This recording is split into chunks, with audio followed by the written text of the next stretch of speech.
જિલ્લા પાયતરા હોય. સાહેબ એક યાદ રાખજો, જેનો બાપ રોડ વચ્ચે ઉઘાડા પગે હાયલો હોય ને એનો દીકરો ઈ રોડ ઉપર 4 વ્હીલ હલાવી શકે છે.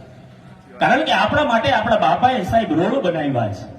એ આજે આપણે હાલી રહ્યા છીએ, જે આનંદ કરી રહ્યા છીએ. અને આ જેટલા પણ વડીલોની જોજો મેઇન ખાસિયત, આપણે શું કામ, તમે જેટલા ગામમાં જાશો એ ગામની અંદર તમે જોજો શમશાન હંમેશા જાપે જ હશે. એનું કારણ શું? શમશાન જાપે રાખ્યું હોય એટલે કોઈ પણ માણસ આ એક નોંધ લીધી હશે, પણ એનું કારણ શું? શમશાન શું કામ જાપે રાખવામાં આવે છે? એનું કારણ એ છે કે વડીલો છે ને, વિજ્ઞાની નહીં પણ જ્ઞાની હતા. એને ખબર હતી કે કોઈ પણ માણસ ગામની બહાર જાતો હોય છે, કોક કોકનું સારું કરવા જતો હોય છે, કોક કોકનું ખરાબ કરવા જતો હોય છે, કોક કોકનું ઘર હાંધવા જતો હોય છે, કોક કોકનું બગાડવા જતો હશે, પણ અહીંયાથી નીકળશે ને ત્યારે શમશાન એને ટકોર કરશે. જે કર એ સારું કરીને આવજે, એક દી તારે અહીંયા આવવાનું સાહેબ.